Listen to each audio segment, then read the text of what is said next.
Souleymane Niang. Au sommaire de cette édition, peine confirmée dans le procès en appel de Saher Kébé. Il y a un an, le jeune étudiant a été condamné à 3 mois avec sursis pour apologie du terrorisme. Et puis notre dossier sur les grâces présidentielles prétexte ces cas récents de récidive de détenus qui en ont bénéficié. Incendie à l'unité de néonatologie de l'hôpital Magatte Lô de Linguère. Le rapport technique attendu dans les prochaines heures.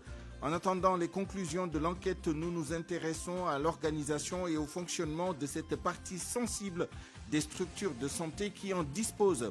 Et puis remous dans les universités sénégalaises, les étudiants de Gaston Berger entament 72 heures de grève et de journée sans ticket. C'est de Bombay boucle 2 semaines de mouvement. À la mise en onde de ce journal, Abdoulaye Diop.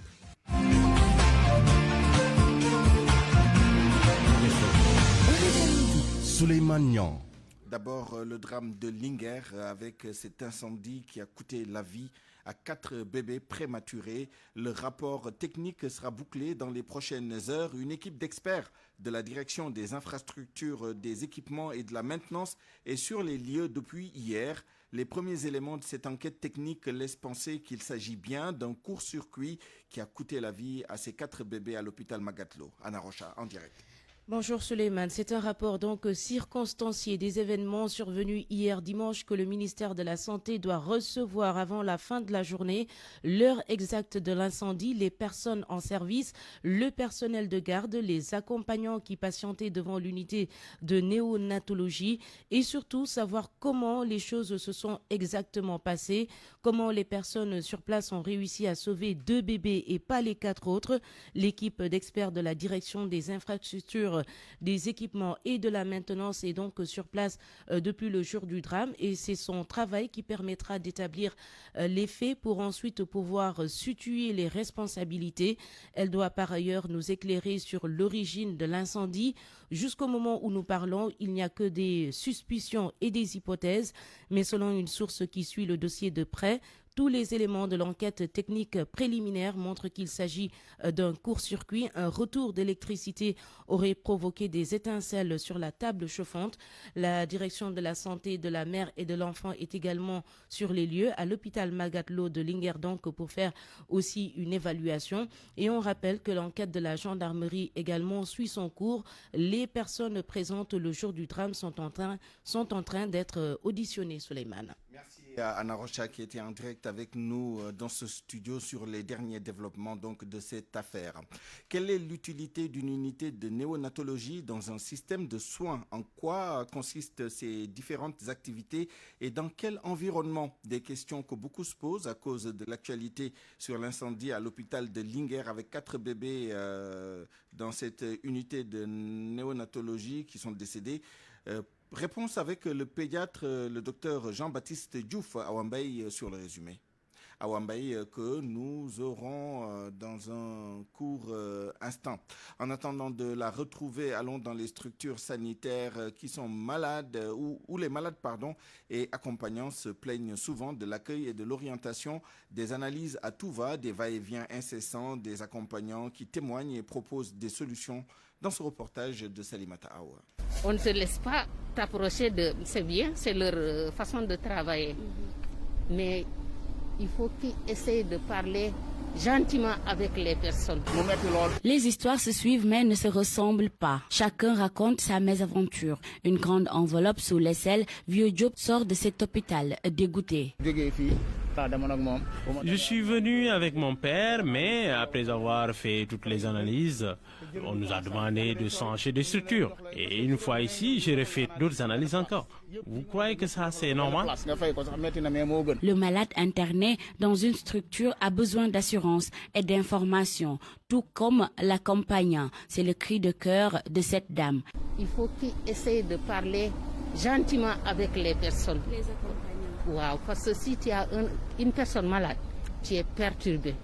Tu ne sais même pas ce que tu fais.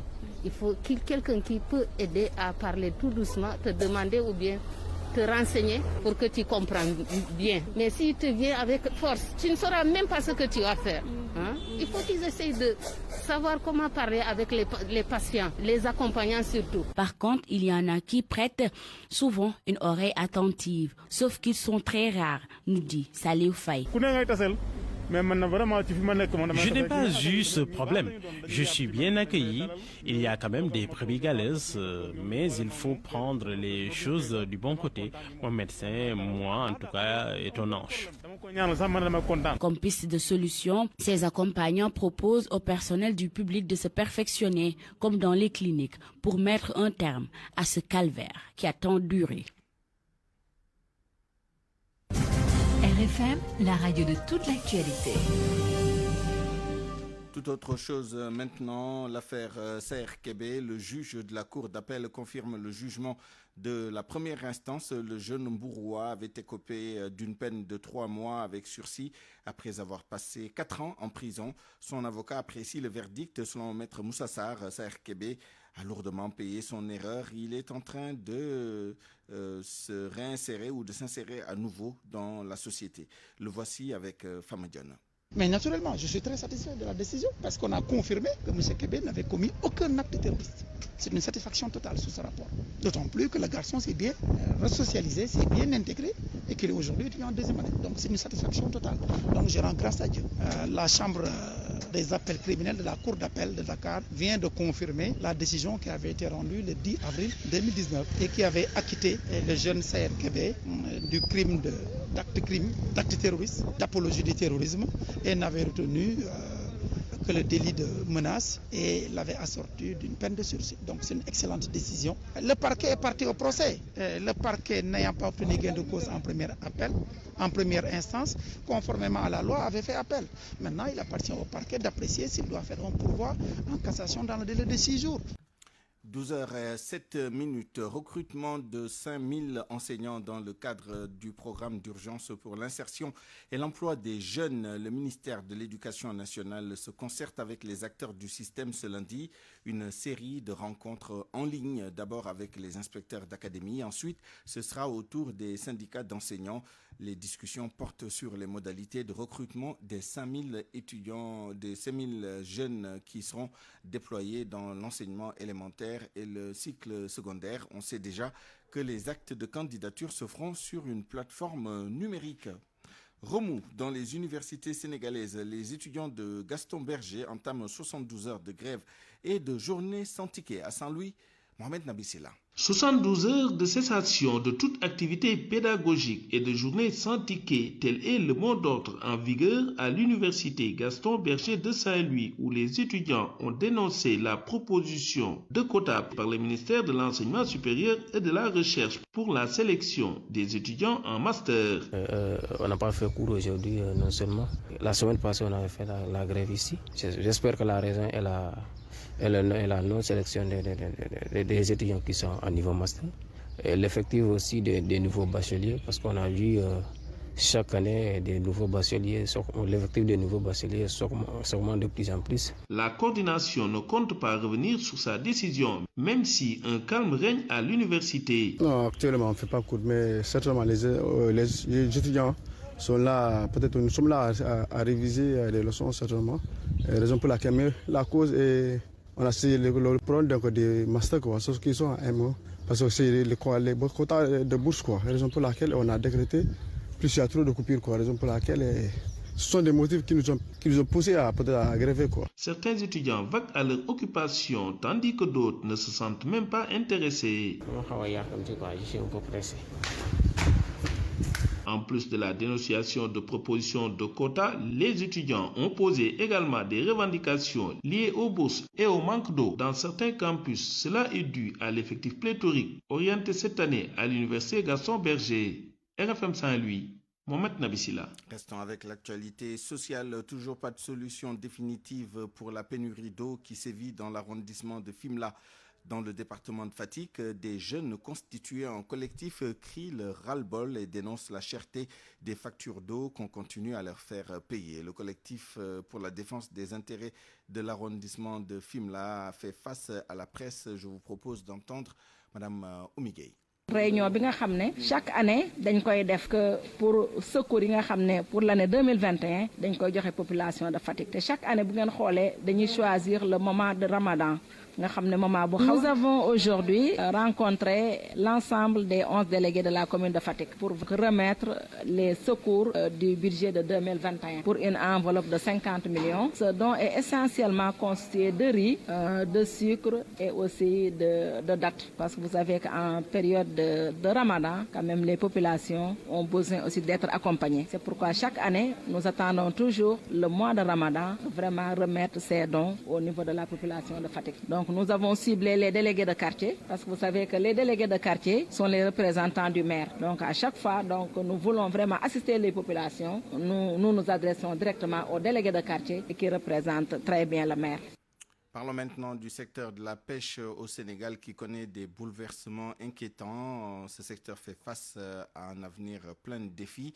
À Soumbédioune, les pêcheurs craignent pour ce secteur qui occupe une grande partie de l'économie nationale. De nombreuses difficultés sont signalées par les acteurs. Un changement radical de leurs activités est attendu de la signature d'un protocole de financement de la pêche artisanale aujourd'hui. Oumou Kalsoumli a fait un tour à la plage de Soumbédioune. Plage de Soumbédioune. Omar Diagne est en pleine activité. Ce pêcheur fait la navette entre la plage et les réfrigérateurs pour faire le décompte des poissons. Cet homme parle des difficultés rencontrées par le secteur. Les problèmes sont nombreux parce que la mer n'est pas bien contrôlée. Même en Mauritanie, la pêche est mieux gérée. Ça déborde partout et nos autorités ne sont pas à la hauteur. La pêche occupe 17% de notre économie, donc c'est un secteur qu'on doit préserver.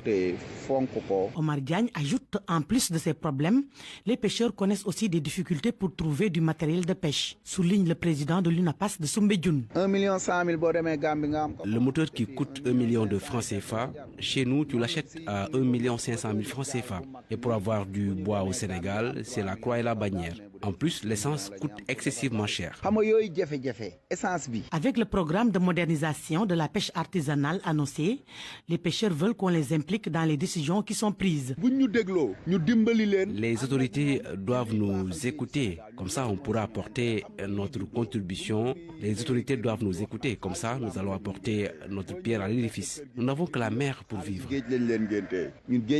Le secteur de la pêche au Sénégal depuis un certain temps fait face à de nombreux problèmes. S'y ajoute le prix de l'essence qui connaît une hausse vertigineuse. Ces acteurs souhaitent que les autorités leur prêtent une oreille attentive pour sauver le secteur. RFM, l'info, c'est ici. L'info, c'est ici. Le point du jour de l'évolution de l'épidémie de Covid-19 au Sénégal ce lundi 26 avril. 31 nouvelles contaminations ont été enregistrées sur 1194 tests effectués. Il s'agit de 10 cas contacts suivis par le ministère de la Santé et de l'Action sociale et 21 cas de transmission communautaire, 15 à Dakar et 6 dans les autres régions. On déplore 2 décès dus au Covid-19 et 11 cas graves sont actuellement pris en charge.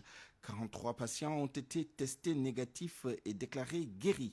Revenons sur ce drame survenu à l'hôpital Magatlo de Linguère avec cet incendie qui a coûté la vie à 4 bébés qui étaient à l'unité de néonatologie. Qu'est-ce qu'une unité de néonatologie? Réponse sur l'organisation et le fonctionnement de ces unités sensibles dans les structures sanitaires qui en disposent à Wambaye. Rattachées à la pédiatrie, les unités de néonatologie accueillent les nouveau-nés avec un tableau clinique décrit par le pédiatre, le docteur Jean-Baptiste Diouf. Donc, ces unités sont destinées à accueillir les enfants de la naissance jusqu'à 1 mois. Et les principales causes d'admission, ce sont les enfants qui naissent avec un petit poids de naissance, donc qu'ils soient prématurés ou qu'ils aient un retard de croissance. C'est également des enfants qui ont un problème particulier tel que les infections ou l'asphyxie néonatale, donc c'est des enfants qui naissent et qui ne crient pas, ou des enfants qui ont d'autres malformations ou qui ont d'autres problèmes médicaux spécifiques qui justifient leur hospitalisation. Sous la supervision d'un pédiatre, les activités sont menées par un personnel spécialisé dans ce domaine. Dans ces unités, en général, c'est le pédiatre qui va avec son équipe, les infirmiers, les infirmières, les puéricultrices, s'occuper des enfants. Les nouveau-nés sont admis seuls le plus souvent et c'est pour leur offrir un environnement sain avec un faible risque d'infection, selon le docteur Diouf du service de pédiatrie de l'hôpital Roi-Baudouin de Guédiawaye. Et dans la majorité partie des cas, les enfants ils sont admis seuls, sans accompagnement, c'est-à-dire sans présence de leurs parents, parce qu'on ne veut pas exposer ces enfants qui sont très fragiles à des infections. Les visites sont permises aux parents, mais réglementées. Intéressons-nous maintenant aux grâces présidentielles. C'est parce que certains détenus retournent en prison quelques jours seulement après avoir été élargis. De nombreux cas ont été notés dernièrement. Alors, question, dans quelles conditions les détenus bénéficient-ils de la grâce présidentielle?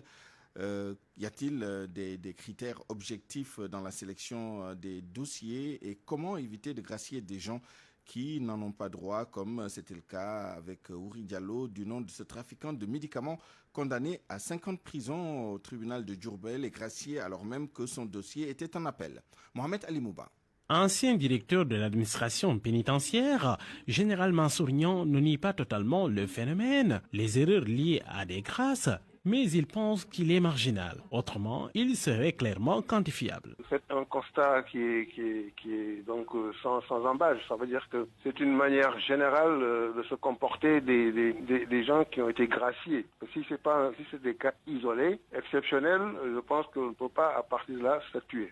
Mais dans les grâces accordées, il y en a qui reviennent, remis en prison quelque temps seulement après avoir été élargis. Est-ce alors là un problème de réinsertion? Généralement soulignant concède, malgré tout ce qu'on a dit, il n'y a pas de critères objectifs pour s'assurer de la reconversion des détenus.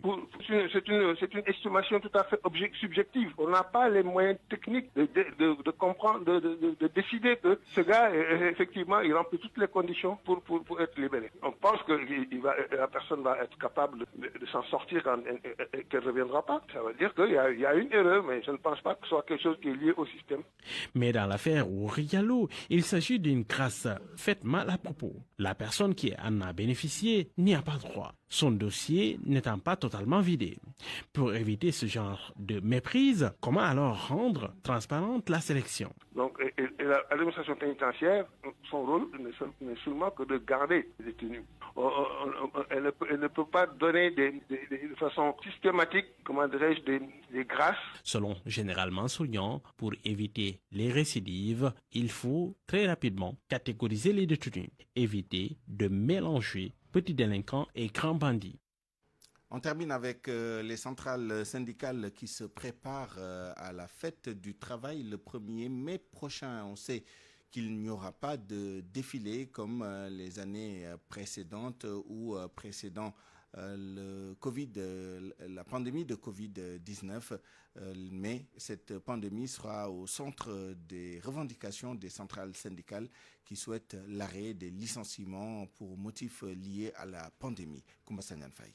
Le 1er mai célébré ce samedi, mais il n'y aura pas de défilé. Les centrales syndicales sont invitées au palais. Lamine Fall et Sidi Ndiaye sont respectivement de la synthèse et de FGTS. Cette année, effectivement, prévu de célébrer d'une façon symbolique quand même le 1er mai. Nous allons en tout cas faire un dépôt de cahier de revendication au niveau de son Excellence, Monsieur le Président de la République. Mais aussi, nous sommes en train de réfléchir sur un petit rassemblement de quelques responsables dans nos sièges respectifs. Parce que vous le savez, les fêtes du travail en général, c'est des milliers de travailleurs qui défilent dans les rues de Dakar et dans les régions pour brandir les revendications, les pancartes, etc. Et comme la pandémie est toujours là, elle persiste, même si on a enlevé l'état d'urgence sanitaire, il est évident qu'il n'est pas prévu de manifestations de grande ampleur, n'est-ce pas, comme les défilés. Pour ce qui est des revendications, les licenciements liés au Covid seront au centre des débats. Et même la pandémie est à l'origine de beaucoup de difficultés, notamment les licenciements abusifs constatés de part. En dehors des licenciements, il y a d'autres difficultés. Et c'est la raison pour laquelle, dans notre cadre de doléance, je pense que la FGTS reviendra sur les revendications que je vais résumer. Par rapport aux collectivités territoriales, vous le savez très bien, que la fonction publique territoriale, après avoir voté la loi depuis plus de 10 ans, nous peinons à sortir les décrets d'application. Lamine Fall, lui, évoque d'autres problèmes qui figurent dans leur cahier de doléances. Qui tournent autour du pouvoir d'achat. Comme vous le savez, le pouvoir d'achat des travailleurs est très laminé compte tenu de la conjoncture. Donc de tout ce qui est baisse des denrées de première nécessité, de riz, le surplus, etc., le téléphone, mais aussi l'électricité. Alors réguler aussi le logement. Dans le cadre de cette célébration, les centrales syndicales les plus représentatives vont aussi rédiger un document commun. L'actualité internationale. Le journal Inter avec vous, Georges Détié-Diop. Bonjour. Bonjour Souleymane. Le Tchad a un nouveau Premier ministre. Albert Pahimi Padaké vient d'être nommé chef du gouvernement. Il a été le Premier ministre du président Déby de 2016 à 2018. Albert Pahimi est le président du parti Rassemblement National pour la démocratie au Tchad, Le Réveil. Il était arrivé deuxième selon les résultats provisoires de l'élection présidentielle du 11 avril 2021, le 11 avril dernier donc. Sa nomination intervient presque une semaine après la mise en place d'un conseil militaire de transition dirigé par Mahamat Idriss Déby, fils du président défunt. Idriss Déby Itno, mort des suites de blessures au front contre des rebelles du FACT, le Front pour l'alternance et la concorde au Tchad. Au Nigeria, une attaque contre un convoi de l'armée fait plusieurs morts. Au moins 31 militaires tués, dont leur commandant, un lieutenant-colonel. Ils sont tombés dans une embuscade tenue par des terroristes tendue plutôt par des terroristes liés à l'organisation État islamique. L'attaque s'est produite hier dimanche dans le nord du Nigeria. Au Mali, 3 casques bleus grièvement blessés hier dans des tirs de roquettes contre leur base militaire. Selon le porte-parole de la MINUSMA, l'attaque a eu lieu dans l'après-midi à Tessalit, ville du nord malien, qui accueille des soldats maliens, des casques bleus et des soldats français. La mission de l'ONU au Mali qui n'a pas dévoilé la nationalité des casques bleus blessés. En Côte d'Ivoire, des avancées sont notées dans l'enquête relative à l'attaque de la base militaire d'Abobo-Ndotré. La gendarmerie a interpellé 12 présumés assaillants.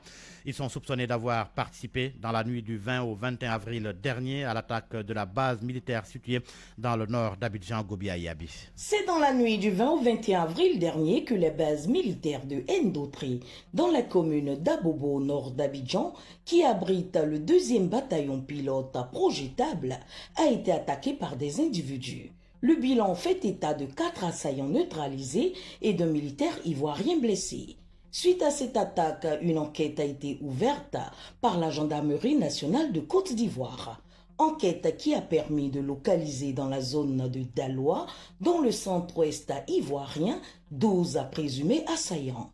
L'un des présumés cerveaux affirme qu'ils ont été recrutés à Abidjan avec forte promesse. Ils disent qu'ils vont nous donner l'argent, mais avant qu'ils vont te donner l'argent, ils vont signer devant ton nom. 1 million et quelques. Les enquêtes sont en cours pour mettre le grappin sur toutes les personnes impliquées dans l'attaque de la base militaire d'Abobo-Ndotré. Ici Abidjan, Gobia-Yabi, RFM.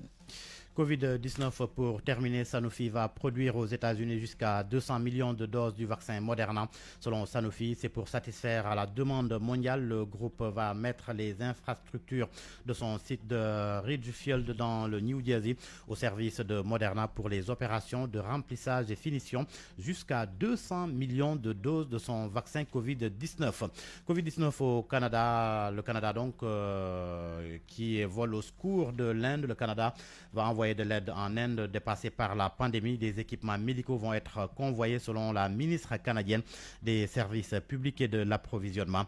Plus de détails avec Mamadou Aïchandiaï. Le Canada vole au secours de l'Inde. Le Premier ministre Justin Trudeau l'a annoncé avant que la ministre des services publics et de l'approvisionnement Anita Amand l'a confirmé. We are in touch with India and our High Commissioner in India, Nadir Patel, about a number of options. Nous sommes en contact avec l'Inde et le haut-commissaire indien Nadir Patel au sujet d'un certain nombre d'options qui pourraient nous permettre d'apporter notre aide. Nous nous tiendrons prêts à fournir les équipements de protection individuelle, les ventilateurs et tous les articles qui pourraient être nécessaires pour le gouvernement indien. Signalons que ce pays a enregistré plus de 350 000 cas en un jour et plus de 2800 décès en 24 heures. Ici Montréal, Mahmoud Seigneur, Radio Futur Média. Et puis pour terminer, notez que l'Union européenne a lancé une action en justice contre le laboratoire suédo-britannique AstraZeneca. La Commission européenne reproche à la firme pharmaceutique de ne pas avoir tenu ses engagements sur les livraisons de son vaccin anti-Covid-19. Suleiman. Merci Georges Déthié Diop, il est 12h25. RFM Sport.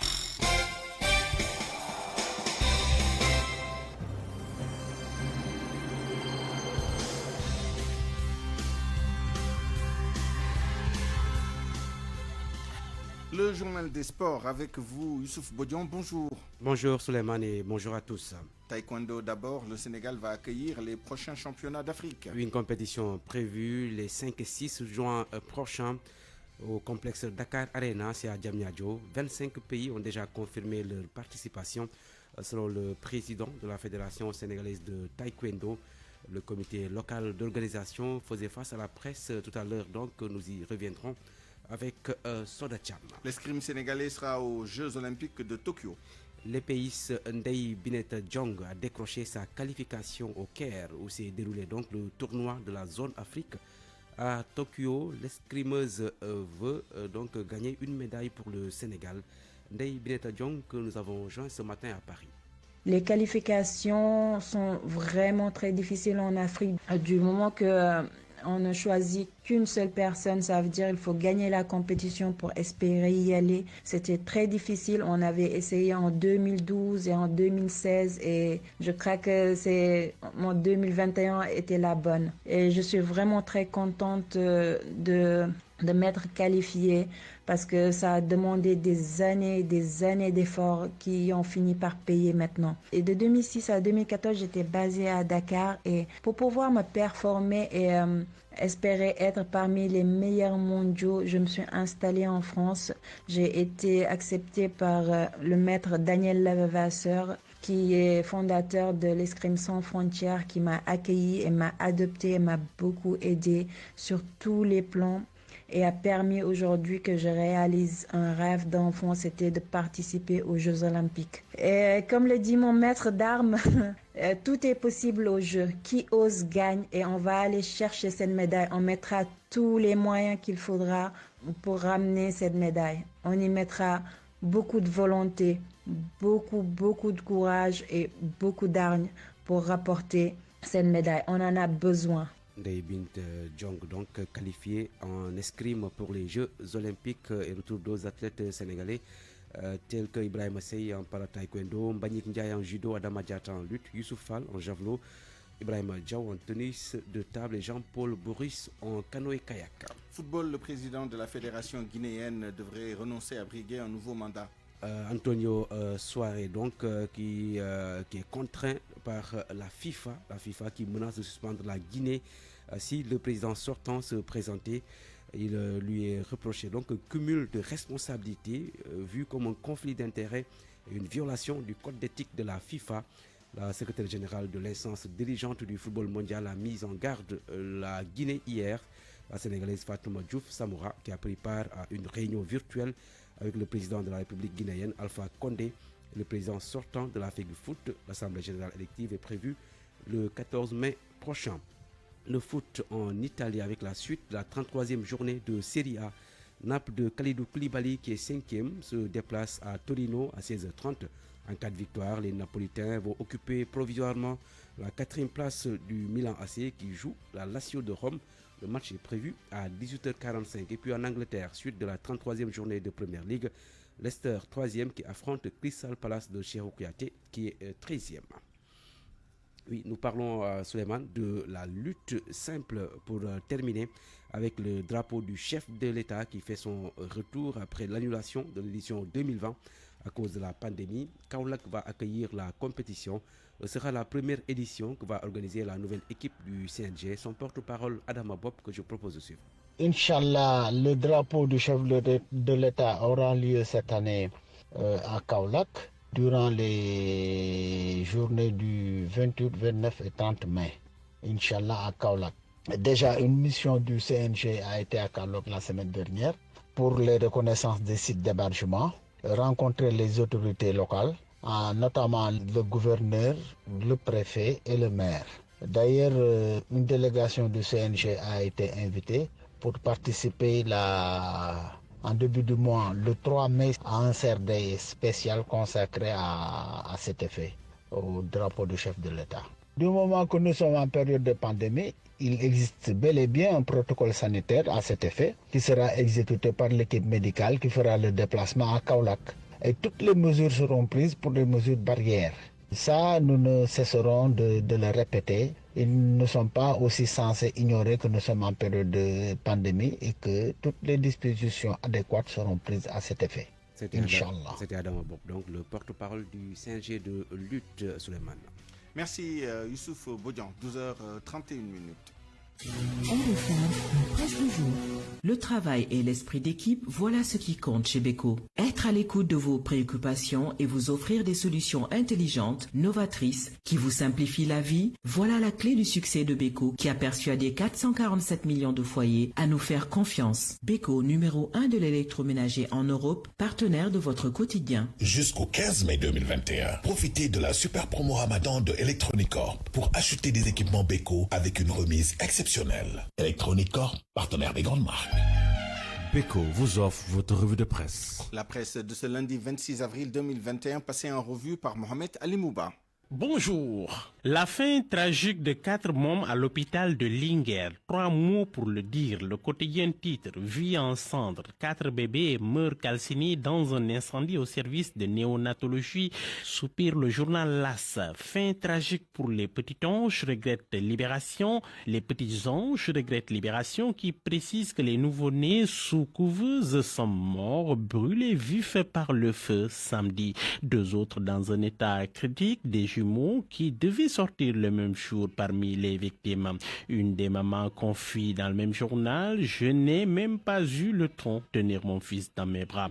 Linguère, le mal des mères, entendez les mamans, l'épouvantable drame des 4 bébés calcinés raconté par les parents. Le journal qui nous plonge au cœur du drame soutient à l'entrée de la salle d'une 20aine de mètres carrés environ, les traces des flammes sont encore visibles sur le mur. Maïmouna Sow, la vingtaine venant de Barkédié, couchée sur le côté droit, peine à placer au mot. Arrivée à l'hôpital, elle avait accouché vendredi d'un bébé de sexe féminin après une césarienne. Mise sous surveillance à l'unité de néonatologie, elle a déjà allaité la veille, c'est-à-dire le vendredi, avant de rentrer à la maison d'accueil. Revenue samedi matin pour allaiter à nouveau sa fille, elle a découvert un corps sans vie calciné. Le collectif Tahaou Jolof exprime son ras-le-bol. Les autorités ont fait le déplacement. Le ministre de la Santé Abdoulaye Diouf Sarr, son collègue en charge de la solidarité nationale Samba Benka, ou encore l'ancien ministre de l'Intérieur et maire de Linguère, Aly Ngouille Ndiaye. Tous sont allés constater de visu le drame.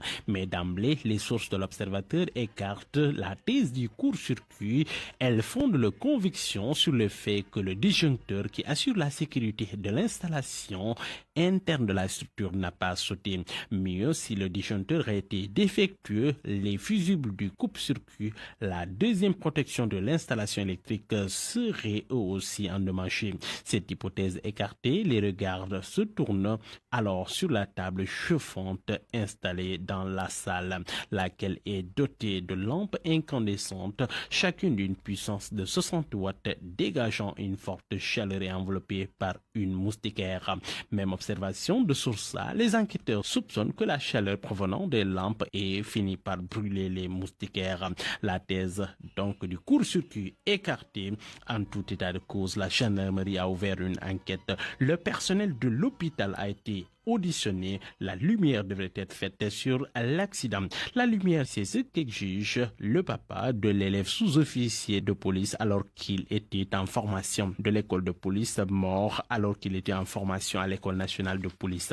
À la page 3 du journal L'Observateur, il revient sur les longues heures d'agonie de son fils qui a rendu l'âme à l'hôpital principal de Dakar où il était évacué. Macabre, cette revue de presse, vous l'aurez constaté, avec cet autre bavure avec des relents racistes. Le journal Les Échos informe ce matin qu'une compatriote a été tuée par un gendarme italien. Son tort, selon le journal, avoir exigé le retrait dans son compte d'un montant que la banque n'avait pas. Au lieu de son argent, la dame a reçu une décharge d'un pistolet à impulsion électrique. Elle est décédée quelque temps après à la gendarmerie. Mame Diarra Fam, la députée de la diaspora, crie son ras-le-bol. Elle déverse sa bile sur le gouvernement et le consul.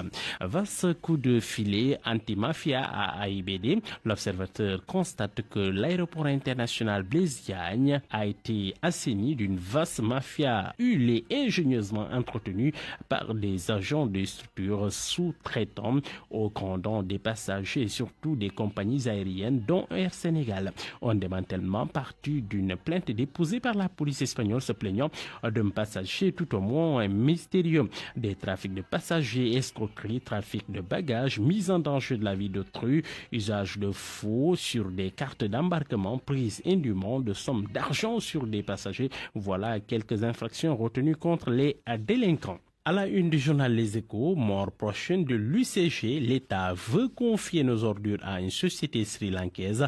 Mon confrère note que Windforce Energy est spécialisée dans l'énergie et elle n'a aucune expérience dans la gestion d'ordures. Papa Badou Sarr, DG de la DER, l'invité du club Dakaractu, Le Soleil, il affirme avoir reçu plus de 500 000 demandes d'un coût de 650 milliards de francs CFA. L'inclusion financière, la garantie, l'accompagnement, le renforcement des capacités, l'auto-emploi, c'est la DER, mais pas la création d'emplois, affirme-t-il. Au 31 décembre 2020, il dit avoir investi 60 milliards de francs CFA, dont 60 milliards, 106 000 Sénégalais bénéficiaires. Sport pour boucler à la une du journaliste quotidien. Liga, l'Atlético perd encore du terrain. Le Real cale, le Barça réussit la grosse opération selon mon confrère. Les Colchoneros alignent un 4e match sans victoire à l'extérieur. Les Merengues, eux, reviennent à 2 points malgré le nul à domicile. Les Catalans peuvent passer en tête en cas de succès jeudi prochain. Dans le journal Record, championnat d'Angleterre, bataille pour la Ligue des Champions.